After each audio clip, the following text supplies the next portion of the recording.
السلام علیکم ورحمۃ اللہ۔ وعلیکم السلام ورحمۃ اللہ۔ امام صاحب یہ بتلائیں کہ مسبوق شخص امام کے ساتھ سجدہ سہو میں سلام پھیرے گا یا نہیں؟ تفصیل کے ساتھ وضاحت آپ نے ابھی تک ہمارا چینل سبسکرائب نہیں کیا تو ابھی سبسکرائب کریں اور بیل آئیکن کو کلک کر کے ہماری لیٹسٹ ویڈیوز کے بارے میں دیکھیے، مسبوق کسے کہتے ہیں؟ مسبوق کی تعریف میں نے پہلے بھی آپ کے سامنے کی ہے کہ مسبوق اس شخص کو کہا جاتا ہے کہ جس کی باجماعت ایک دو رکعتیں چھوٹی ہوں، اس کو مسبوق کہتے ہیں۔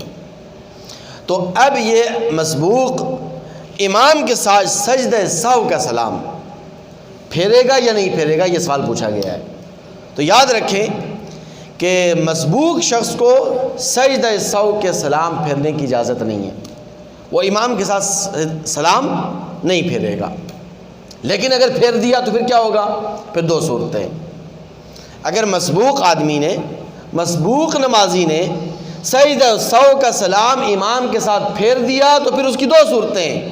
ایک صورت میں نماز فاسد ہو جائے گی اور دوسری صورت کے اندر نماز اس کی بچ جائے گی۔ بہرحال کس صورت میں نماز فاسد ہوگی؟ کہ اس کو یاد تھا کہ میں مسبوق ہوں، یعنی میری ایک دو رکعتیں چھوٹی ہیں، اور اس نے سلام پھیر دیا، یاد تھا اور سلام پھیر دیا، تو اس صورت میں اس کی نماز فاسد ہو جائے گی، اس کی نماز نہیں ہوگی۔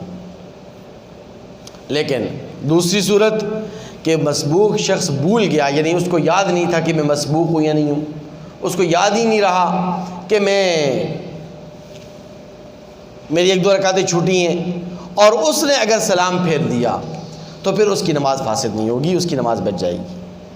اب آپ کے ذہن میں یہ سوال آئے گا کہ مسبوق شخص اگر یاد ہونے کے باوجود سلام پھیر دیتا ہے تو اس کی نماز کیوں فاسد ہوتی ہے؟ کیونکہ اس کو تو مسئلہ معلوم نہیں ہے۔ تو دیکھیے، مسئلہ معلوم نہ ہونا یہ کوئی عذر نہیں ہے، جہالت عذر نہیں ہوتا۔